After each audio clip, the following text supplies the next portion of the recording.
श्रीगुरुभ्यो नमः। स्वस्ति श्रीमदखिल भूमण्डलालंकार त्रयस्त्रिंशत्कोटि देवता सेवित श्री कामाक्षी देवी सनाथ श्रीमदेकाम्रनाथ श्री महादेवी सनाथ श्री हस्तिगिरिनाथ साक्षात्कार परमाधिष्ठान सत्यमृतनामान्वित कांची दिव्य क्षेत्रे शारदामठ सुस्थितानां अचिंत सुधाल समाधीय कमलासन कामिनी संपिल्ल संपूर्ण मल्लिका मालिका निश्चंद मकरंद शमी सौवस्तिक वांगुप्प विजृंभण आनंद दुर्मिलित मनीष मंडलानम अनवर्त अद्वैत विद्या विनोद रसिकानां निरंतरालंकृतेकृत शान्विदान्ति भोगां सकल भुवन चक्र प्रतिष्ठापक श्री चक्र प्रतिष्ठा विख्यात यशोरंकृतानां अखिल भाषण संद कट्टकोत्पादनेन विषमीकृत वेद वेदांत संगत स्थापन प्रत्यक्षात् मार्ग सम्मत स्थापकाचार्याणां श्रीमत्परमहंस वरुणाधिकाचार्यवर्य जगद्गुरु श्रीमच्छंकर भगवत्पूज्यपादाचार्याणाम् अधिष्ठाने सिंहासनाभिषिक्त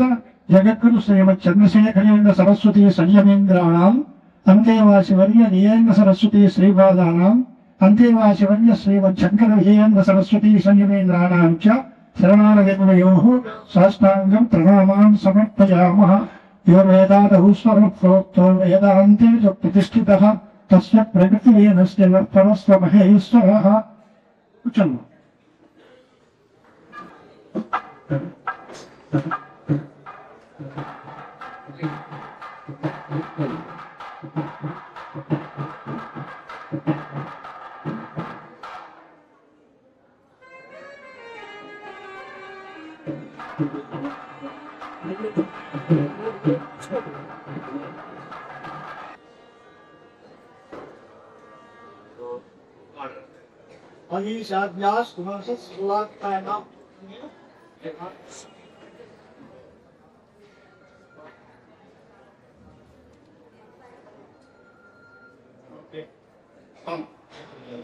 व्यासं वसिष्ठनप्तानं शक्तेः पौत्रमकल्पशं परमो गुरुर्देवो महेश्वरः गुरुस्साक्षात् परं ब्रह्म तस्मै श्रीगुरवे नमः।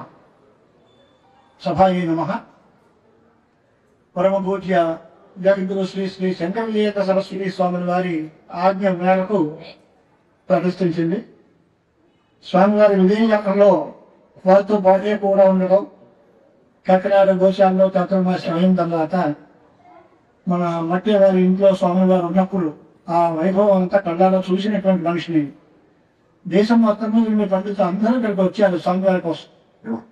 అప్పుడు ఇక్కడ ఉండేటువంటి భక్తి ప్రపత్తులు, వీరి యొక్క ఆదర అభిమానాలు, వీరి నుండి ధర్మశ్రద్ధ ఇవన్నీ స్వామివారు గమనించారు.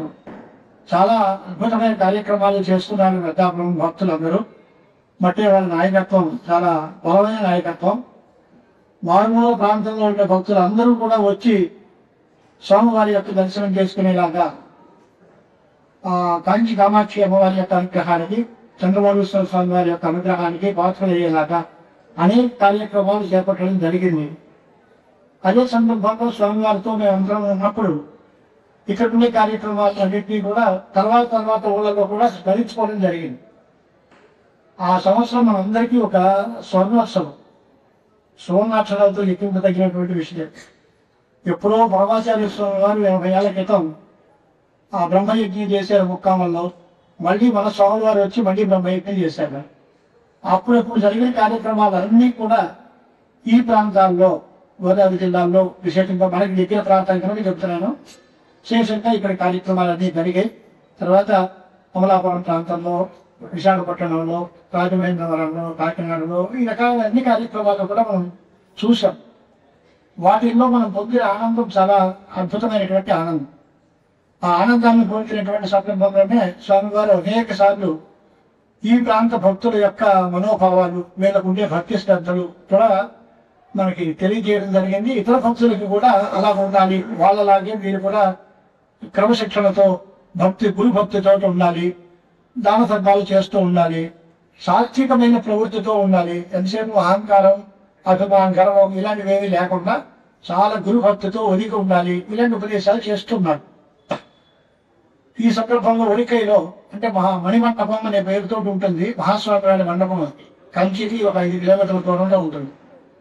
అక్కడ చాతుర్మాస్యం చేస్తున్నారు స్వామివారు.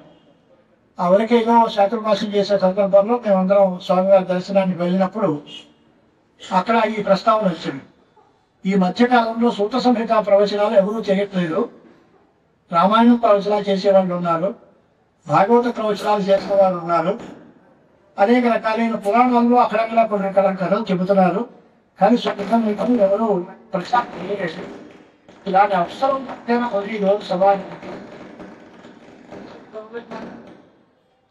ఈ సూత సంహితని మనం తెలుసుకుంటే దానివల్ల మన జీవితంలో ఎంతో మార్పు సంపాదించుకోగలం, మనం అభివృద్ధిని సాధించగలం, ఆధ్యాత్మికంగా మనం ఎదుగుదలని సాధించుకోగలం అనేటువంటి అభిప్రాయంతో ఈ గ్రంథాన్ని కూడా మీరందరూ ప్రచారం చేయాలి అనేటువంటి మాట చెప్పారు స్వామివారు.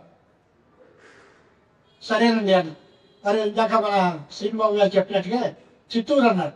అది నా వల్ల కాదండి, నేను చిత్తూరు వెళ్ళే వయస్సు కాదు, అంత దూరం ఉండలేను అక్కడ, నా వల్ల కాదు. మరి విశాఖపట్నంలో చెప్తావా లేకపోతే పెద్దాపురంలో చెప్తావా అని. విశాఖపట్నం అయితే రోజు వెళ్ళి ఇంకా దూరం అయిపోతుంది, పెద్దాపురం అయితే రాజమండ్రి నుంచి ఒకసారి వెళ్ళి సాయంకాలం ప్రవచనం చేసి రావచ్చు అని చెప్పి ఇక్కడికి వస్తాను. అదే కాక ఇక్కడ ఉండేటువంటి వారి యొక్క ఆధారాభిమానాలు నాకు తెలుసు. ఇక్కడ 10 మంది వినడానికి వస్తారని నమ్మకం నాకు ఉంది. ఇదే విశాఖపట్నంలో పెడితే భక్తులు వస్తారా రారా అనేది కూడా సందేహమే. అంచేది ఇక్కడ చేసే ప్రయత్నం సఫలమవుతుంది, చేసే పని సార్థకమవుతుంది, దీనివల్ల మనం అనుకున్న ప్రయోజనం సిద్ధిస్తుంది. కాబట్టి మీ ఆజ్ఞ మేరకు గంధాపురంలో చెప్తాను. నేను ఎప్పుడు చెప్పాలి అంటే నీ టైం ప్రోగ్రామ్ అయింది అంటే చాతుర్మాస్య వ్రతంలోనే పూర్తి చేయాలి అని ఆయన అభిప్రాయం. ఈ సందర్భంగా మనకి అసలు చాతుర్మాస్యం అంటే ఏంటి, ఈ సూత సంహిత అంటే ఏమిటి, దీన్ని ఎదురు చెప్పుకోవాలి, ఇలాంటి విషయాలు కూడా మనం మాట్లాడుకోవాలి, లేకపోతే దీని గురించే తెలియదు. చాతుర్మాస్య వ్రతము అనే మాటకు అర్థం ఏంటంటే పరమహంస బలులాధికాశారులైన యతీశ్వరులు అంటే స్వాముల వాటిలో తమ యాత్రలో కాలువలతో నడుస్తూ ఉండే వర్షాకాలంలో జన్మటువంటి కిమికి బయటకు వచ్చినప్పుడు కాలి కింద పట్టి జీవహింస ఎక్కడ అవుతుందో అలా జీవహింస కాకూడదు, అహింసని పాటించాలి అనే దృష్టితో ఒకే చోట మేము 2 నెలలు ఉంటాము అని. అసలు చాతుర్మాస్యం 4 నెలలు ఉండాలి. ఆషాఢ శుద్ధ పౌర్ణమి, ఏకాదశి నాడు ఒక పక్షం, పౌర్ణమి ఒక పక్షం. ఆషాఢ శుద్ధ పౌర్ణమి, వ్యాస పూర్ణిమ, గురు పూర్ణిమ అనే పేరుతో మనందరం పిలుచుకుంటాం. అక్కడి నుంచి 4 నెలల పాటు ఈ వ్రతం చేయాలి. ఈ చాతుర్మాస్యం స్వాముల వాళ్ళకే కాదు, గృహస్థులకు కూడా ఉంది. గృహస్థులు చేసిన చాతుర్మాస్యం ఎలాంటిది అంటే 1 నెల పాలు పదార్థాలు తినకూడదు, 1 నెల కూర పదార్థాలు తినకూడదు, 1 నెల పప్పు పదార్థాలు తినకూడదు, 1 నెల నూనెకి సంబంధించిన పదార్థాలు తినకూడదు. ఇలాంటి ఆహార నియమంతో ధార్మికమైనటువంటి జీవన విధానంతో ఈ 4 నెలలు గడపాలి అనేది గృహస్థులకి నియమాలు. యతీశ్వరుల నియమాలు ఏంటి అంటే మేము ఒక చోట కదలకుండా కూర్చుంటాము అని. అది ఎలా సాగుతుంది? యతీశ్వరుడు అంటే గ్రామైక రాత్రం దివసైక భోజనం అని రోజు ఊపిరి తిరుగుతూ ఉండాలి, రోజుకు పూటకి ఒక పాత్రనే భోజనం చేయాలి. ఇన్ని నియమాలు ఉంటాయి. నాకు పీఠాధిపతులు అంటే జీవితం వెనకాల అంత పరివారం ఉంటుంది, దాని అంతటి ఒక చోట నిర్వహించడం కష్టం, ఆర్థిక భారం ఉంటుంది, అనేక రకాలైన పనులు ఒత్తిడి ఉంటుంది, అన్నీ ఉంటే అప్పుడు వాళ్ళు సంకల్పం చేసినప్పుడు మనలాంటి పుర ప్రముఖులందరూ తప్పనిసరిగా మనం ప్రార్థించాలి అని ఉంది స్మృతి గ్రంథాల్లో. పుర ప్రముఖులైనటువంటి వాళ్ళందరూ స్వామి మీ చాతుర్మాస్య వ్రతం మా ఊళ్ళో చేయండి, మేము యథాశక్తి శుశ్రూషాం కరిష్యామో వయం కూడా, మాకు చేతనైనంత సేవ మీకు చేస్తాము, మీకు ఏ రకమైన సదుపాయాలకి లోపం లేకుండా మేము చూసుకుంటాం, మాకు ఏదో ఒక ధర్మ భిక్ష, ధర్మ జ్ఞానము, ధర్మము, భక్తి వీటి గురించిన ప్రవచనాలు చేయండి, మీ మార్గదర్శనంలో మేము బాగుపడతాం, మీ సేవ చేసుకుని మేము ధరిస్తాం అని మనందరం అడిగితే వారు అంగీకరించి అలాగే చేస్తాం, మీ ఊళ్ళోనే ఉంటామని అన్నారు. అది 4 నెలలు చేసి చాతుర్మాస్య దీక్ష. ఆ 4 నెలలు ఆ ఊరు సీమ దాటి వెళ్ళకూడదు, పొలిమేరలు దాటి వెళ్ళకూడదు, ఒకే చోట ఉండాలి. అక్కడ వచ్చే భక్తులందరికీ కూడా ధర్మ ప్రబోధం చేస్తూ ఉండాలి, అది నియమం. 4 నెలల పాటు కాలమానాన్ని బట్టి నిర్వహించడం కష్టం అనే ఉద్దేశంతో 4 మాసాలకి 4 పక్షాలకి సంకోచం చేశారు. అంటే 4 నెలల బదులు 15 రోజులు లెక్క పెట్టుకుని 2 నెలలకి చాతుర్మాస్య దీక్ష కుదించారు. అది ఎక్కడి నుంచి వస్తుంది? ఆషాఢ పౌర్ణమి దగ్గర నుంచి భాద్రపద పౌర్ణమి వరకు ఉంటుంది. ఆషాఢ పౌర్ణమి దగ్గర నుంచి శ్రావణ పౌర్ణమికి 1 నెల, శ్రావణ పౌర్ణమి నుంచి భాద్రపద పౌర్ణమి వరకు 1 నెల. ఈ 2 నెలలతో అయితే చాతుర్మాస్య దీక్ష పూర్తవుతుంది. పౌర్ణమి నాడు సాయంకాలం అయిపోయిన తర్వాత విశ్వరూప యాత్ర ఉంటుంది. మళ్ళీ అక్కడి నుంచి ఒక చోటు తగలడానికి వాళ్ళు సంకల్పిస్తారు. తర్వాత మళ్ళీ అక్కడ ఉంటే ఉండొచ్చు, కానీ అంతకు లోపుగా మాత్రం బయట ముందుకు వెళ్ళకూడదు అని నియమం. ఈ సందర్భంలో అనేక వేద సదస్సులు ఉంటాయి, ఆయుధాంగి సదస్సులు ఉంటాయి, శాస్త్ర సభలు ఉంటాయి, విద్యార్థులకి పరీక్షలు, పట్టా ప్రదానాలు అన్నీ ఉంటాయి. గత సంవత్సరం మనకి ఇక్కడ జరిగాయి అన్ని, ఇప్పుడు అక్కడ జరుగుతాయి అని వేద సభలు ఉన్నాయి. అదే సందర్భంలో స్వామివారు చెప్పారు, సుమారు 130 కోట్ల జనాభా ఉన్నారు, యజ్ఞం చేసే ఆయుధాగ్నులు 130 మంది కూడా లేరయ్యా. అంటే వారిని మనం ప్రోత్సహించాలి. వారు యజ్ఞ యాగాదులు చేస్తూ ఉంటేనే లోకంలో పాడి పంటలు, వర్షాలు అన్ని కలిసి చక్కగా ఉంటుంది లోకం అంతా. అంచేత యాగాదుల్ని మనం ప్రచారం చేయాలి, ధర్మాన్ని ప్రచారం చేయాలి, మన విజ్ఞానాన్ని మనం తెలుసుకోవాలి. ఇలాంటివన్నింటినీ కూడా ప్రచారం చేయాల్సిన బాధ్యత మన మీద ఉంది అని స్వామి వారు ఆదేశించారు. అది చాతుర్మాస్యం గురించిన సంక్షిప్తమైన వివరణ.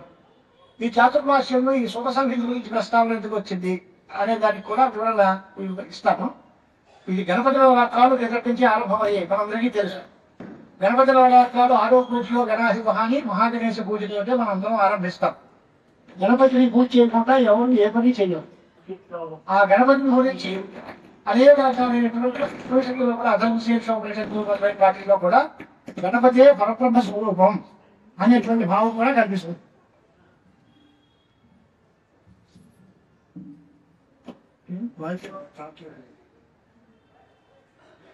ఈ రకమైనటువంటి గణేష ఆరాధనతో ప్రారంభం చేస్తే గణపతి నవరాత్రోత్సవాలు చేయడం ఉంది. ఇవాళ ప్రత్యేకంగా ఈ రోజున ఋషిపంచమి వ్రతం అని మన దేశంలో చాలా అద్భుతంగా అందరూ చేస్తారు. సప్తఋషి పూజ చేస్తారు. ప్రత్యేకంగా సప్తఋషులు అనే మాటకి మీకు అందరికీ తెలిసే ఉంటుంది. కశ్యప, అత్రి, భరద్వాజ, విశ్వామిత్ర, తథ గౌతమ, జమదగ్ని, వశిష్ఠచేత సప్తయితే ఋషయస్పదాహని. కశ్యప ప్రజాపతి, కశ్యప మహర్షి, అత్రి మహర్షి, విశ్వామిత్ర మహర్షి, గౌతమ మహర్షి, జమదగ్ని మహర్షి, అలాగే వశిష్ఠ మహర్షి. దానిలో అగస్త్యుల వారు లేరు. ఆ అగస్త్యుల వారిని కూడా కలపాలి. అరుంధతి మాతను కూడా కలపాలి. మన వాళ్ళు ఆడవాళ్ళందరూ ఋతుదోషం పోవడం కోసం ఋషిపంచమి వ్రతం చేస్తూ ఉంటారు పెద్దవాళ్ళు, అది వయసు వచ్చిన తర్వాత. దానిలో చెప్పినప్పుడు అగస్త్య అరుంధతి సమేత కశ్యపాద సప్తఋషిభ్యో నమః అని 7 సంవత్సరాలు నోవై. ఆ 7 సంవత్సరాలు ఋషిపంచమి వ్రతం చేస్తే దానివల్ల ఈ ఋతుదోషాలు అన్నీ పోతాయి, వాళ్ళతో చాలా సౌభాగ్యంతో ఉంటారు, మంచి అభివృద్ధిని పొందుతారు అనేటువంటి కథలన్నీ కనిపిస్తూ ఉంటాయి. మనం ఏ వ్రతం చేసినా లేక ఏ నోములు చేసినా మనకందరికీ కావాల్సింది ఏంటి అంటే 2 కోరికలు. ఒకటి, పాపాలు పోవాలి, మాకు గొప్ప పుణ్యం రావాలి. పాపాలన్నీ తొలగిపోవాలి, మాకు గొప్ప పుణ్యం రావాలి. ఈ పాపం పోగొట్టుకోవడానికి మనం ఏం చేయాలి అనేది చేయాలి. పుణ్యం సంపాదించడానికి ఏం చేస్తే పుణ్యం వస్తుంది దాన్ని కూడా మనం చూస్తూ ఉండాలి. ఎందుకు ఈ పాపం పోవడం ఎందుకు, పుణ్యం రావడం ఎందుకు అని అంటే, పాపం వల్ల దుఃఖం వస్తుంది, పుణ్యం వల్ల సుఖం వస్తుంది. మన అందరికీ కావాల్సింది సుఖమే కదా. కొంతమంది డబ్బు అడుగుతారు, డబ్బుతో ఏం చేస్తారా, నీకు డబ్బు ఇస్తావా, ఏం చేస్తావంటే కావాల్సిన వస్తువులు కొనుక్కుంటాను, కొనుక్కున్న తర్వాత అంటే దానివల్ల సుఖం వస్తుంది. అల్టిమేట్గా ఏ వస్తువుని మనం కోరినా అది సుఖం కోసమే. సుఖం అక్కర్లేదు, దీనివల్ల సుఖం రాదు అంటే ఈ వస్తువు నాకు అక్కర్లేదని అంటాం ప్రతివాడు. ఏ వస్తువుని కోరినా చివరికి బృహదారణ్యక ఉపనిషత్తు అని ఒక గొప్ప ఉపనిషత్తు, దానిలో యాజ్ఞవల్క్య మహర్షి అని పెద్ద ఆయన ఉండేవారు. ఆయన జనక మహారాజు గారికి ఆస్థాన గురువు. జనకరాజు జీవనూతులు అని పేరు. ఆయనకే గురువు ఆయన యాజ్ఞవల్క్యుడు. ఆయనకి 2 భార్యలు, మైత్రేయి, కాత్యాయని అని 2 భార్యలు. ఆయన కొంతకాలం చాలా గొప్ప సంసారం చేశారు, మంచి మంచి పండితుడిగా పేరు పొందారు. లోకంలో ఆయనకి తెలియని విషయమే లేదు అన్నంత గొప్ప పేరు పొందాడు. ఆయన ఒక రోజు భార్యను పిలిచి మైత్రేయిని పిలిచారు. మైత్రేయిని పిలిచి ఆయనతో చెప్పారు, నేను ఈ ఆశ్రమం నుంచి బయట ఆశ్రమానికి వెళ్దాం అనుకుంటున్నాను. అలాంటి ఈ గృహస్థాశ్రమం వదిలేసి నేను సన్యాసం తీసుకుందాం అనుకుంటున్నాను. అంచేత మీ ఇద్దరికి ఆస్తి పంపకాలు మీ తగ్గింపులు చేసేస్తాను, మళ్ళీ తగులు పెట్టుకోకుండా. అనయా కాత్యాయనియా అంతంకరవాణి అంటే నీకు సెటిల్మెంట్ చేసేస్తాము మన భాషలో. మీలో మీరు తగులు అనుకోకుండా ఉన్న ఆస్తిపాస్తుని మీ ఇద్దరికి సమకూరు అందజేస్తాను, నేను ఆ సన్యాసం పుస్తకం వెళ్ళిపోతాను అన్నాడు. అంటే ఆవిడ అంతకంటే తెలియదు. ఆవిడ, బాబు మీరు ఇప్పుడున్న ఒకటేంటి మీకు, వీళ్ళు వదిలిపెట్టి మళ్ళీ ఇంకో కొత్త సన్యాసం తీసుకుంటానన్నారు, దేనికోసం వెళ్తున్నారు? అక్కడ ఇంతకంటే వచ్చే లాభం ఏదైనా ఉందా? ఆ లాభం ఈ డబ్బుతో వస్తుందా రాదా? ఇప్పుడు మాకు డబ్బు పనిచేస్తారంటున్నారు, మీరైతే కొత్త లాభం కోసం కదా అక్కడికి వెళ్తున్నారు. ఆ వచ్చే లాభం ఈ డబ్బుతో వస్తుందా అంటే అమృతత్వస్య నాశ అస్తి విత్తేనా అన్నది. అమృతత్వము మోక్షము అనేది డబ్బుతో వచ్చేది కాదు. మరి అది రానప్పుడు నాకు ఇది ఎందుకంటే మీరు ఏ గొప్ప లాభం కోసం వెళ్తున్నారో అదే నాకు చెప్పండి, నేను అక్కడికే వస్తాను, ఈ డబ్బు నాకు ఎక్కలేదన్నారు మైత్రి. అది ఈ కథ అక్కడ అంటే సన్యాసం తీసుకోవాలి అని. ఆ సన్యాసం అంటే ఏంటి? జ్ఞానం కోసం సన్యాసం. జ్ఞానం వల్ల కలిగే మోక్ష సుఖం అద్భుతమైనది. అదే పరమార్థము. అంతకంటే గొప్ప సుఖం లేదు. లౌకికమైన వ్యవహారాల్లో మనం ఆకలిస్తున్నప్పుడు అన్నం తిన్నా సుఖం వస్తుంది, నిద్ర వచ్చినప్పుడు కాస్త పడుకున్నా సుఖం వస్తుంది, వేసవికాలంలో ఏసీ పెట్టుకుంటే సుఖం, చలికాలంలో ఫ్యాన్ తిరిగినా కష్టంగానే ఉంది. ఒక వస్తువు ప్రత్యేకంగా సుఖాన్ని ఇస్తుంది అని నియమం లేదు.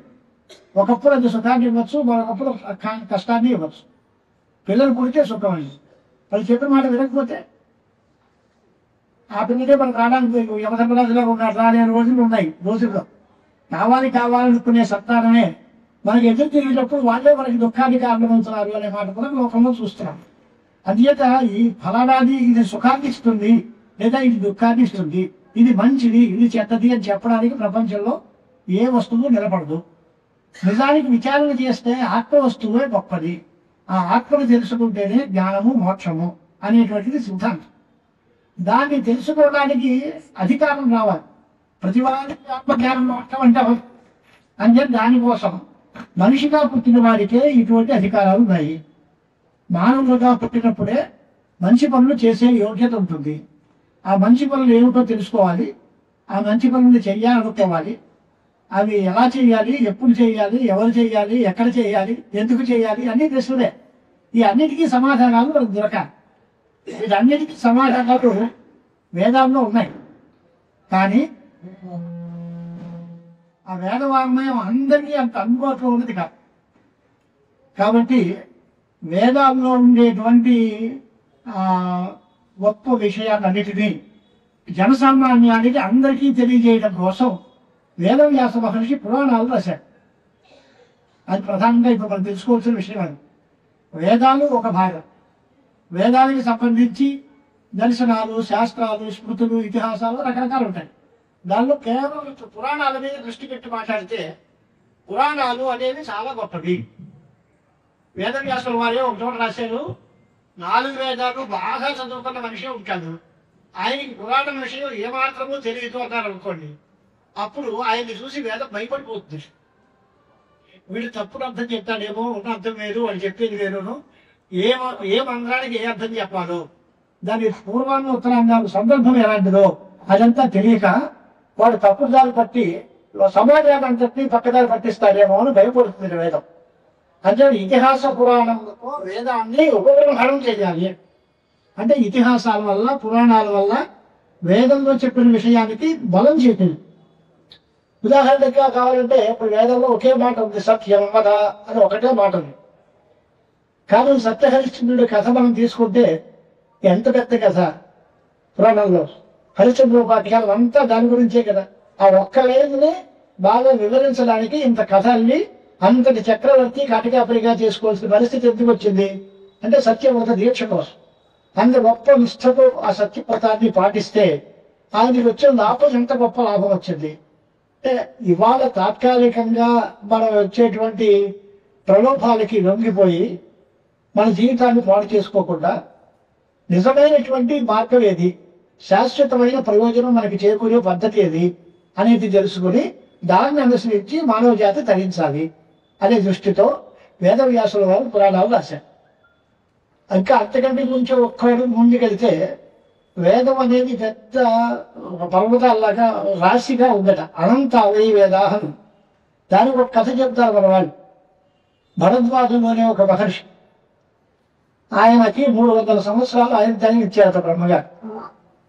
ఏం చేసేవయ్యా అంటే వేదం చదువుకున్నానండి. ఈ 300 సంవత్సరాలు వేదమే చదువుకున్నాడు. చదువుకున్న తర్వాత అయిపోయింది 300 మళ్ళీ పరమాత్మ సాక్షాత్కరించి నీకు ఇంకొక ఆయుర్దాయం, ఇంకో 100 సంవత్సరాల ఆయుర్దాయం ఇస్తాను, ఇప్పుడు ఏం చేస్తావు అని అంటే మళ్ళీ వేద చదువుతా. అయ్యో నీ తెలివితేటలు కూడా ఇలా చెప్తాను అని తీసుకెళ్ళేది. అక్కడ గిరులు బాలలు జ్ఞానాన్ని దర్శయాంచకారాన్ని 3 పర్వతాల్లాగా ఉన్నాయి. ఇవే వేదాలు. నువ్వు ఈ 300 సంవత్సరాల్లో నువ్వు తీసుకున్నది అంతా నువ్వు గుప్పెడు తీసావు బయటకి.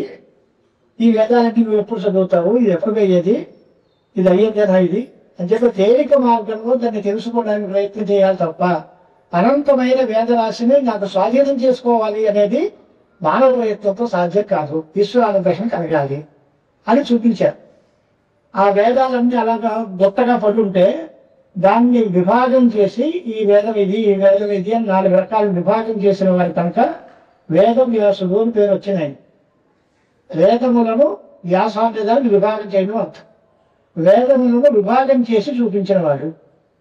అంటే ఇది ఒక పార్ట్, ఈ పార్ట్ వేరు, ఇది యజుర్వేదము, ఇది ఋగ్వేదము, ఇది సామవేదము, ఇది అథర్వవేదము అని వేదాలను విడగొట్టి చూపించారు.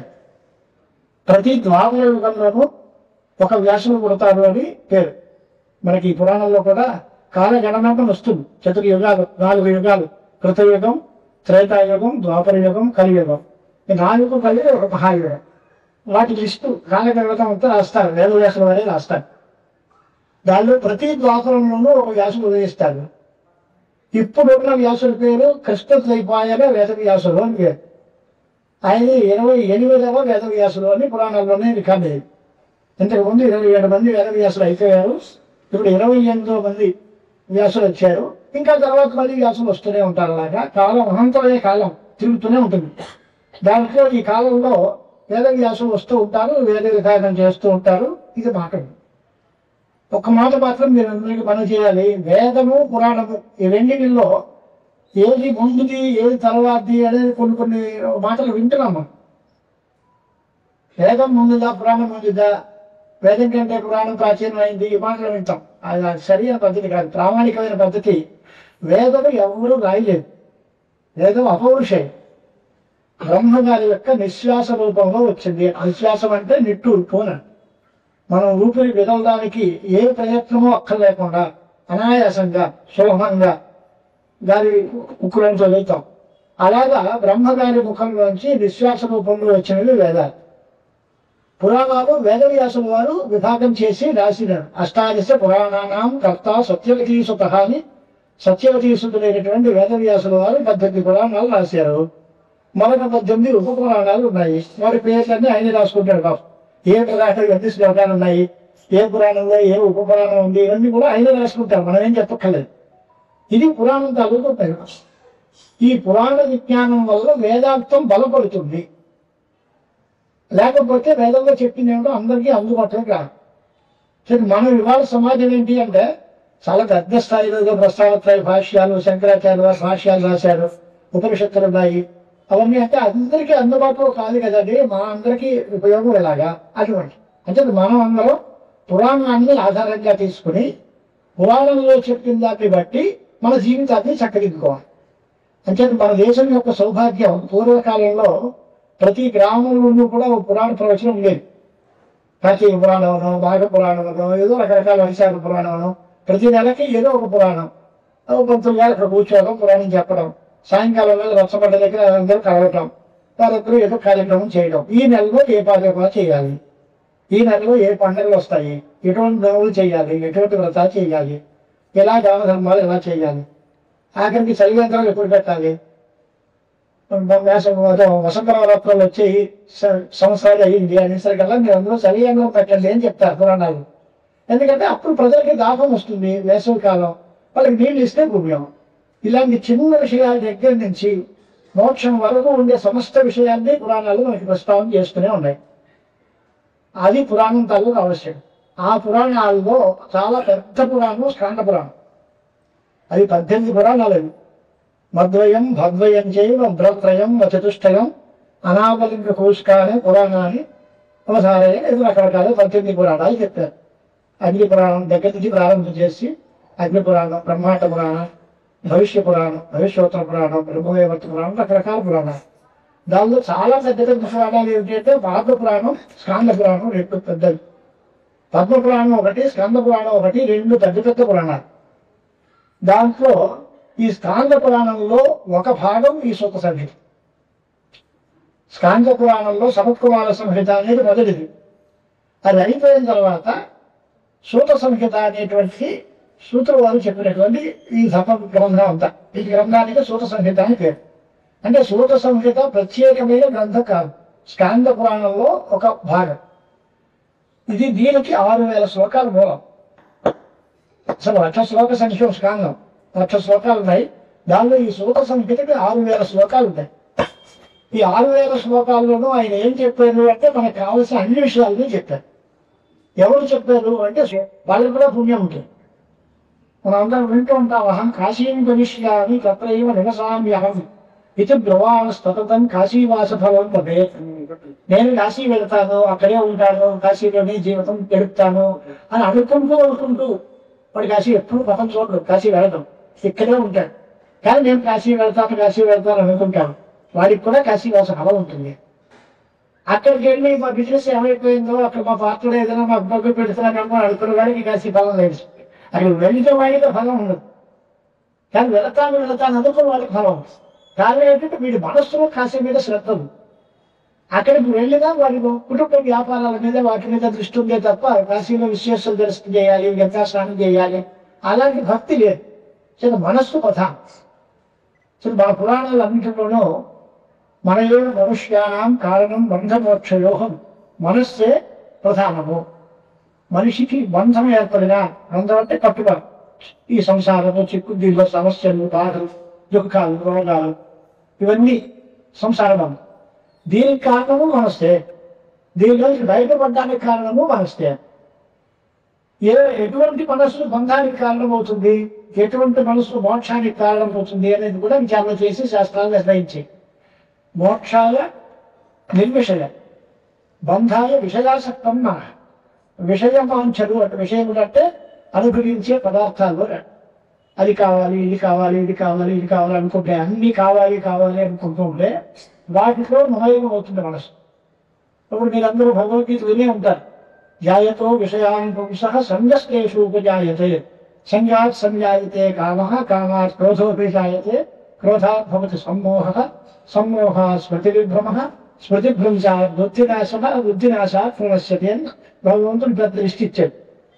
అంటే ఆ వస్తువు గురించి మనం ఆలోచిస్తూ ఉంటే, ధ్యానం అంటే ఆలోచిస్తూ ఉంటే అది నాకు కావాలి అనిపిస్తుంది. ఆ కోరిక పుట్టిన తర్వాత కోరిక తీరితే గర్వం వస్తుంది, కోరిక తీరకపోతే కోపం వస్తుంది. ఏదైనా ప్రమాదమే, కోరిక తీరినా ప్రమాదమే, తీరకపోయినా ప్రమాదమే. జాయతో విషయాన్ పుంసః సంగస్తేషోపజాయతే, సంగాత్ సంజాయతే కామః. సంగం వల్ల కామం పెరుగుతుంది. అంచేత ఏకాంతంగా ఉండాలి, సర్వసంగ పరిత్యాగం చేయాలి అనేది సన్యాసాస్త్రం యొక్క లక్ష్యం. అప్పుడు అన్ని కావాలి అనుకోవడం మానేస్తారు. ఒక ఆయన అడిగారు, నేను ఈ మాట అంటే మనమే బాగున్నా ఉండి సర్వసంగ పరిత్యాగం చేసిన స్వాముల వారి దగ్గరే వేలాది మంది గురుకులు పోతున్నారు. వాళ్ళు వైరాగ్యంతో సన్యాసం తీసుకున్నాం అంటున్నారు. వాళ్ళకి ఒక్క క్షణం గాలి ఉండకుండా జనం వాళ్ళు వదిలిపెట్టకుండా వాళ్ళ చుట్టూనే ఉంటున్నారు. వాళ్ళకి ఏకాంతం కుదరటమే లేదు. అది కూడా లేదు కదా. అంటే వాళ్ళ మనస్సు ఏకాంతంలో ఉంటుంది. వారి మన కోసం మనతో తిరిగినా మనతో అటాచ్మెంట్ ఉండదు. వీళ్ళు బాగుండాలి కోరుతారు, ఆశీర్వదం చేస్తారు, కానీ వాళ్ళ మనసు ఎప్పుడూ బ్రహ్మయ్యదే లైన్ అవుతుంది, దేనం అవుతూ ఉంటుంది. ఆ బ్రహ్మచరిత్ర చేస్తారు. మనం ఏంటి అంటే ఒంటరిగా తలపేసి కూర్చుంటాం, కానీ ప్రపంచంలో ఉన్న వస్తువులన్నీ మనకే కాదు, మన మనస్సు అంతా తిరుగుతూ ఉంటుంది బయట. అది ప్రధానం, మనస్సు ప్రధానం. మనస్సు నిగ్రహంగా ఉండి, మనస్సు అదుపులో పెట్టుకుని, మనస్సును భగవంతుడి మీదే లయం చేసి ఏకాగ్రమైన పూజ చేస్తే వారికి ఉండేటువంటి ప్రయోజనాలు లేదు. మనందరం చూసాం కదా, మన శంకరనిలయంలో స్వాముల వారు 3 కాళ్ళ త్రికాల అర్చన చేస్తారు. ఎంత కష్టం అండి, 6 గంటలు 7 గంటలు 8 గంటలు కూడా పడుతుంది. అలాగే వచ్చినట్టు నిలబడి అలాగే ఉంది. అక్కడ పెద్ద కరెంటుతో ఉండవు, ఫ్యాన్లో ఉండవు, ఏముండవు, సాంప్రదాయబద్ధంగా ఉంటుంది. అంత కష్టపడి పూజ చేస్తున్నారు కదా. అప్పుడు ఏదైనా మళ్ళీ మాట్లాడతారా మనతోటి అంటే లేదు. అక్కడి నుంచి వచ్చిన తర్వాత ఎంతమంది ఎన్ని వేల మంది వచ్చినా అందరినీ సంతుష్టిగా సమాధానం చెప్పి వాళ్ళకి కావాల్సిన సమస్యలు తీర్చి వెళ్ళి పంపిస్తారు. ఇదే ఉంటుంది. ఏకాగ్రతకి పూజకి లోపల లేకుండా అంటే ఆధ్యాత్మికంగా పెరిగినటువంటి వాతావరణంలో మరి మనస్సు వాళ్ళు చెప్పేటప్పుడు ఉంటుంది. మనందరం మనకి మనస్సు చెప్పినట్టుగా మనం వింటాం. ఇది తేడా. అదే మాయలో పడిపోవడం లేదు, మాయని తన అదుపులో పెట్టుకోవడం లేదు. భగవంతుడు పుట్టాడు, మనం పుట్టాం. జన్మ కర్మజమే దివ్యం అని భగవంతుడు అన్నాడు. నా పుట్టక వేరు, నా జన్మ వేరు, నా జీవితం వేరు, నా చరిత్ర వేరు, నా నాయకుడికే వేరు అసలు. వాడి విషయం వేరండి అంటాం. వాడి విషయం వేరండి అంటే ఆయన ఎప్పుడు పుట్టాలనుకుంటాడో, ఎలా పుట్టాలనుకుంటాడో ఆయన ఇష్టం. కానీ మనది అలా లేదు. మనం ఎక్కడ పుట్టాలో, ఎలా పుట్టాలో మన చేతులు లేదు. పూర్వజన్మ కడపల అనుభవంతో మనం మనిషిగా ఇవాళ పుట్టాం, రేపు పొద్దున్న ఏ క్రికెట్ కాలంలో అయిపోవచ్చు, లేదా బాగుంటే మంచి మనిషిగా పుట్టచ్చు. అంచేత ఇప్పుడు కాస్త జాగ్రత్త పడాలి. మనుష్య జన్మ మనకు వచ్చింది, ఎంతో పుణ్యం చేత కానీ ఈ జన్మ రాదు. ఇలాంటి మానవ జన్మ వచ్చినప్పుడు ఈ మానవ జన్మను సార్థకం చేసుకోవడం ఎలాగా, అది ఫస్ట్ క్వశ్చన్ మనందరికీ. ఇతర ప్రాణులకి 84 లక్షల జీవరాశుల్లో ఎవరికీ లేని సౌభాగ్యం మానవ జన్మకు ఉంది. వీళ్ళకి బుద్ధి ఇచ్చాడు, శాస్త్రం చదువుకునే యోగ్యత ఉంది, చెబితే వినే అర్హత ఉంది, దాన్ని అనుసరించి నిర్ణయించుకుని మంచి పని చేసే అవకాశం ఉంది, బాగుపడడానికి కూడా అవకాశం ఉంది. తగిన ప్రాణికోటికి అవేమీ లేవు. అంటే మానవ జన్మ పొందినటువంటి మనం అందరం ఎంతో భాగ్యశాలిగా ఎప్పుడు ఈ మానవ జీవితాన్ని సఫలం చేసుకుంటే, సార్థకం చేసుకుంటే, వచ్చిన అవకాశాన్ని సద్వినియోగం చేసుకుంటే మనకు గొప్పవాళ్ళు లేరు. కానీ అవకాశం వచ్చింది కానీ జాగ్రత్త తీసుకున్నామండి అంటే మనంత దుర్పాటులు దురదృష్టవంతులు కూడా మనకు. అందుచేత ఉపనిషత్తులోనే ఇహ చేది అనేది అస సత్యమస్తి నచేది కానేది మహతి వినస్తి కేవోపనిషత్తు ఉపనిషత్తు. దానిలో ఇహ చేయదనేది అంటే ఈ మనిషి జన్మగా నువ్వు మనిషిగా పుట్టినప్పుడు ఇప్పుడు కనుక నువ్వు తెలుసుకోవాల్సిన విషయాలు తెలుసుకుంటే నీకు చాలా గొప్ప లాభం ఉంటుంది. ఏది అంటే అన్ని జన్మరాహిత్యము మోక్షం వరకు ఉండే అవకాశాలు అన్నీ ఇక్కడే ఉన్నాయి. ఇక్కడే బతికుండగానే జీవన్ముక్తిని చెప్పింది మన శాస్త్రం. ఇంక ఏ దర్శనాలు ఒప్పుకోండి, ఒక్క అద్వైత దర్శనంలో మాత్రమే జీవన్ముక్తి అని. తగ్గకుండా ఏ దర్శనాలు కూడా జీవన్ముక్తిని ఒప్పుకోండి. మనిషి బతికుండగా ముక్తి ఏంటండి అంటారు. కానీ మనం జీవన్ముక్తులుగా ఉన్నారు. జనక రాజేతుడు జీవన్ముక్తుడు, అష్టావక్రుడు జీవన్ముక్తుడు, ఇలాంటి మహర్షుల చరిత్రలు మనం చెప్పుకుంటాం. పరమాచార్య వారి జీవన్ముక్తుడు అంటాం. ఎందుకంటే బతికతా వాళ్ళు మోక్షం పొందిన వాళ్ళే, వాళ్ళ చేతిలో ఉన్నాయి అనే పరిస్థితి మనం ఒప్పుకుంటాం. అంటే మానవుడు బతికొక మోక్షాన్ని పొందే అవకాశం ఉంది. సరే ఇదే కైవల్యం శాశ్వతమైంది, ఈ శరీరం పోయిన తర్వాత మళ్ళీ పుట్టక్కర్లేని పరిస్థితి వస్తుంది అని మాట. ఎంతవరకు ఈ భూమికి ఎందుకు చెప్పానంటే ఈ సూత సంహిత అనేది వేదవ్యాసులు వారు రాసినటువంటి 18 పురాణాలలో ఒక గొప్ప పురాణం స్కాంద పురాణం. దాంట్లో 2వ సంహిత సూత సంహిత. ఇది 6000 అధ్యాయాల్లో ఉంది. దానిలో మొదటి నుంచి ప్రారంభం చేసి పురాణ మహాత్యం, కాలకర్మ మహాత్యం ఇవన్నీ వరుసగా ఉన్నాయి క్రమక్రమంగా. ముందు చిన్న స్థాయిలో ప్రారంభం చేశారు, తర్వాత అద్భుతమైనటువంటి అద్వైత వేదాంతంలో ఉపనిషత్ విచారంతో సమాప్తి చేస్తారు. దాని చివరిలో బ్రహ్మగీత సూతగీత అని 2 గీతలు ఉన్నాయి. దానిలో మొత్తానికి గంభీరమైన విషయాలు, శాస్త్రీయ ఉపనిషత్ విషయాలన్నీ ఉంటాయి. ఈ ముందు కూడా మనకి క్షూరం చేయడానికి ట్రైనింగ్ పీరియడ్ అని, అలాగే దాన్ని తెలుసుకోవడానికి మనల్ని తీసుకెళ్ళడానికి వీలుగా చిన్న చిన్న మాటల దగ్గర నుంచి ప్రారంభం చేసి మన మానవుడిగా ఎలా పుట్టాం, ఎందుకు పుట్టాం, పురాణాలు గొప్పతనం ఏమిటి, శివభక్తి కావాలి. ప్రధానంగా శివభక్తిని ప్రతిపాదించే గ్రంథం. పద్మ పురాణం విష్ణు భక్తిని ప్రధానంగా చెప్తుంది, స్కాంద పురాణం శివభక్తిని ప్రధానంగా చెప్తుంది. అన్నప్పుడు మనం ఏం గమనించాలి అంటే వ్యాసుల వారికి శివుడు విష్ణువులో తేడా లేదు. శివాయ విష్ణు రూపాయ శివరూపాయ విష్ణువే, శివుడికి విష్ణువుకి తేడా లేదు. మాకు ఇద్దరు ఒకటే. మేము ఇప్పుడు శివుడు గొప్ప శివుడు గొప్ప అని అంటున్నామంటే ఆ శివుడు అంటే ఈ త్రిశూల మూడు విభోగ రేఖలు పెట్టుకుని త్రిశూలం చేతితో పట్టుకుని శివుడు కాదు. నిరాకార నిర్గుణమైన పరమాత్మ చైతన్యం, సదాశివ చైతన్యం, అది మనకి ప్రధానం. దానిలో నుంచి బ్రహ్మ విష్ణువు శివుడు అందరూ తయారయ్యారు. అది అందరికీ కావాలి. పరమాత్మ అనేది 2 రకాలు. ఒకటి నిరాకారం నిర్గుణమైన పరమాత్మ, ఒకటి సగుణమైన సాకార రూపాలు 2 వస్తాయి. భక్తుల యొక్క మనస్సుని రంజింప చేసి వారిని పూజించడానికో ధ్యానం చేయడానికో వీలుగా ఒక రూపాన్ని ధరించి ఓ పేరుతో పిలువబడే పరమాత్మ సగుణ పరమాత్మ. నిరాకారము నిర్గుణము అనేది ధ్యానం చేయడానికి వీలు తెలుసుకోదగిన పరమాత్మ, అది నిర్గుణమైన పరమాత్మ. దానికి ఉదాహరణ ఏంటంటే సింబాలిక్గా మనం గణపతి పూజ నాడు పశువు విఘ్నేశ్వరుని పెడతాం. ఇక్కడ ఓ పైన పెద్ద విగ్రహం పెడతాం. ఆ పైన పెద్ద విగ్రహానికి పెద్ద పెద్ద చెవులు, తొండం, అవన్నీ చాలా ఉంటాయి. దీనికి కాళ్ళు చేతులు ముక్కులు ఏముండదు, పసుపు పుట్ట అంతే. ఇది పసుపు పుట్టగా చెప్పిన హరిద్రా గణపతి నిర్గుణ పరమాత్మకి సంకేతం. ఆ పైన ఉండేటువంటి 90% వరకు అటువంటి అవన్నీ కూడా సగుణ సాకార రూపానికి ప్రతీక. అది చూస్తే కానీ దీని మీద జ్ఞానం కలగదు. నిరాకారమైన పరమాత్మను తెలుసుకోవడం వెంటనే సాధ్యం కాదు. సగుణ రూపాన్ని ధరించాలి. అది కొంతమందికి విష్ణువు అంటే ఇష్టం, కొంతమందికి శివుడు అంటే ఇష్టం, కొంతమందికి అమ్మవారు అంటే ఇష్టం, మరి కొంతమందికి సూర్యనారాయణమూర్తి అంటే ఇష్టం, మరి కొంతమందికి గణపతి అంటే ఇష్టం. రకరకాల శంకర భగవత్పాదాచార్యుల వారు అన్నిటినీ సమన్వయం చేసి పంచాయతన పూజా పద్ధతిని ప్రవేశపెట్టి అందరినీ ఒక చోట పెట్టుకోండి అయ్యా, మీకు బాగా ఇష్టమైన దైవాన్ని మధ్యలో పెట్టుకోండి. కానీ తక్కువ వాళ్ళని ద్వేషించొద్దు, తక్కువ వాళ్ళని కూడా పూజించండి. అన్ని మతాల్ని గౌరవించండి. నీకు కావలసిన దైవాన్ని ఎక్కువగా ఆరాధించుకోండి. అన్నవరం క్షేత్రంలో విష్ణు పంచాయతం మధ్యలో సత్యనారాయణ స్వామి ఉంటారు.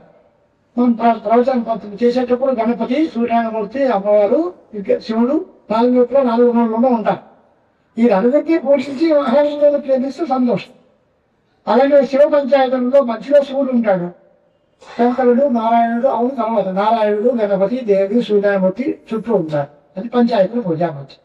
ఇది శంకరాచార్య వారు మనకి నేర్పిన పాఠం ఏంటి అంటే మత సామరస్యం ఉండాలి. మతం పేర మారణ హోమాలు పనికిరావు. దేవుడి పేరుతో నెట్లాడుకోవద్దు. మీ దేవుడు గొప్ప, మా దేవుడు తక్కువ కాదు. దేవుడు అనేవాడు ఒకడే, అందరికీ కావలసిన వాడు ఆయన. ఆయన అనుగ్రహం అందరికీ కావాలి. నువ్వు ఏ పేరుతో పిలిచినా, ఏ రూపంతో పిలిచినా ఆయన పలుకుతాడు. నువ్వు పిలవడం ప్రధానం కాదు. ఏ పేరుతో అదే పేరుతో పిలవాలి. శివభక్తి ఉండాలి, విష్ణుభక్తి ఉండకూడదు, ఈ మాటలు ఏమి లేవు నాకు. అంచేత కొన్ని అమ్మవారి పరంగా రాశారు పురాణాలు.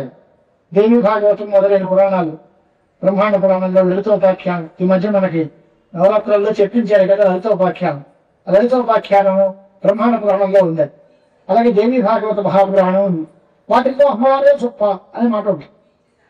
కొన్ని విష్ణు ప్రాధాన్యం చెప్పినటువంటి పురాణాల్లో మహావిష్ణువే గొప్ప ఉంది. ఈ స్కాందము, బ్రహ్మోత్తరఖండము మొదలైనటువంటి ఈ గ్రంథాల్లో శివుడు గొప్ప ఉంది. అది ఇతరుల్ని నిందించడానికి కాదు, ఇతరులను తక్కువ చేయడానికి కాదు. శివుడన్నా విష్ణువన్నా అందరూ ఒకటే అనేటువంటి అభిప్రాయంతో చేసినటువంటి గ్రంథాలు పద్ధతికి. ఈ సంక్షిప్తమైన భూమికతో మీకందరికీ సూపసంహిత అంటే ఏమిటో తెలిసి ఉండాలి. వ్యాసుల వారు మనకి చేసినటువంటి గొప్ప అనుగ్రహం, వేదవ్యాస మహర్షి మనకు అందించినటువంటి వాంగ్మయంలో ఈ సూత సంహిత ఒకటి. ఇది స్కాంద పురాణంలో ఉండే కార్యక్రమం. దీన్ని చదువుకుంటే మనకు వచ్చే లాభం ఏమిటి అంటే పురుషార్థ సిద్ధి. పురుషార్థములు అంటే ధర్మ, అర్థ, కామ, మోక్షములు 4. దాంట్లో ధర్మం తెలియాలన్నా లేదా మోక్షం సిద్ధించాలన్నా మనకు కావాల్సింది విజ్ఞానం. ఆ విజ్ఞానం వేదం వల్లే మనకు లభిస్తుంది. తత్వం, ధర్మం 2. ధర్మం ఆచరించాలి, తత్వం తెలుసుకోవాలి. తెలుసుకునేది ఒకటి, చేసేది ఒకటి. ధర్మాన్ని ఆచరించాలి, పరమాత్మ గురించి తెలుసుకోవాలి. ఆచరించడానికి ఏమో ఉండదు, తెలుసుకోవాలి. ఆ తెలుసుకునే రాత్రిలో ఆయన వేరు, నేను వేరు, నేను ఆయన సేవకుణ్ణి అనే భావంతో ఆయన్ని పూజించడం ఒక భాగం. నేను ఆయన ఒకటే అనే భావంలో అద్వైతంలోకి వెళ్ళిపోయి అహం బ్రహ్మాస్మి అనే భావం వెళ్ళటం ఇంకా పై స్థాయి. ఆ స్థాయిలో ఎవరెవరు ఏ అధికారంలో ఉంటారో వారికి భక్తులు రకరకాలు. ఆ భక్తి వైభవం ప్రధానంగా పెట్టుకోవాలి. శ్రవణం, కీర్తనం, అర్చనం, వందనం, దాస్యం, సఖ్యం, ఆత్మనివేదనం అని 4 విధ భక్తులు భాగవతంలో మనం చెబుతాం. అవన్నీ దీనిలో వస్తాయి. ఇంకా ముఖ్యంగా ప్రధానంగా రేపు మనకి పెట్టడంలో అష్టాంగ యోగ వివరణం పూర్తిగా దీన్ని బాగా రాశారు. అధ్యాయంలో 11వ అధ్యాయం దగ్గర నుంచి అష్టాంగ యోగ వివరణ అంతా ఉంది. మనం పేరు వింటూ ఉంటాం. యమ, నియమ, ఆసన, ప్రాణాయామ, ప్రత్యాహార, ధారణ, ధ్యాన, సమాధులు పేరు విన్నాం. యమం అంటే ఏమిటి, నియమాలంటే ఏమిటి, అవి ఎన్ని రకాలు అంటే కష్టం, లోకానికి అందరికీ తెలియదు. ఆ యమాలంటే ఏమిటి, నియమాలంటే ఏమిటి, వాటి వివరణ, వాటి యొక్క సంక్షిప్తంగా దాని అర్థం, దాన్ని మనం ఆచరించే విధానం ఏమిటి, దాన్ని ఎలా అలవాటు చేసుకోవాలి, అప్పుడు మన మనసులో సమాధి స్థితి వస్తుంది. ఆ దాని ప్రత్యేకమైన పాత్ర అష్టాంగ యోగ వివరణం అనేది ఒక ప్రత్యేకమైన భాగం. శివభక్తి అనేది ప్రధానంగా అనుష్ఠూతంగా చివరి నుంచి మొదటి నుంచి చివరి వరకు శివభక్తి యొక్క ప్రాధాన్యాన్ని చెప్తూనే ఉంటుంది గ్రంథం. దాని తర్వాత ఉపనిషత్ సారవంతా, ఉపనిషత్ వేదాంత విచారం అంతా చేస్తూ ఉంటుంది. భక్తి యొక్క ప్రాధాన్యం ప్రధానం. ఎటువంటి పనులు చేయాలి, ఎలాంటి జీవన విధానం అలవాటు చేసుకోవాలి అనేది మధ్యలో ఉపదేశాలుగా ఉంటుంది. ఈ కార్యక్రమాన్ని ఇప్పుడు మనం ఆరంభం చేసుకుందాం. మూలానికి ఇది ఉపోద్ఘాతంగా ఇంతవరకు అనుకుని కొన్ని అధ్యాయ శ్లోకాలు మనం ప్రారంభం చేస్తాం. ఎక్కడ ప్రారంభం చేశారు అని అంటే నైమిషారణ్యం అని విన్నారు కదా మీరు. నైమిషారణ్యం చాలా మంది పెట్టే ఉంటారు. అయినా నైమిషారణ్యాలు గొప్పతనం ఏంటి అంటే అక్కడ రథచక్రం అక్కడ ఆగింది, అక్కడికి కలి ప్రవేశం లేదు. నైమిషారణ్యము అనే మాటలో కలి ప్రవేశించదు, అక్కడ ఎప్పుడు మన పవిత్రంగానే ఉంటుంది. ఆ ప్రాంతంలో శౌనకాది మహర్షులు అందరూ ఉన్నారు. దానిలో సూతులు వారు అక్కడికి వచ్చారు. వారిని వీరందరూ భక్తితోటి అడిగారు. అక్కడ శౌనకాది మహర్షులతో సూతుల వారు చెప్పినటువంటి మాటతోటి ప్రారంభం అవుతుంది గ్రంథం. దానిలో మొట్టమొదటి స్తోత్రం ఏది అంటే శివస్థుతితో ప్రారంభం చేస్తారు. ఐశ్వరం పరమం తత్వం ఆది మధ్యాంత వర్జితం ఆధారం సర్వలోకానాం అనాధారం అవిక్రియం. ఈ మాట ఈ ఒక్క మాటకి అర్థం చేస్తే శివుడి యొక్క స్వరూపం ఏమిటో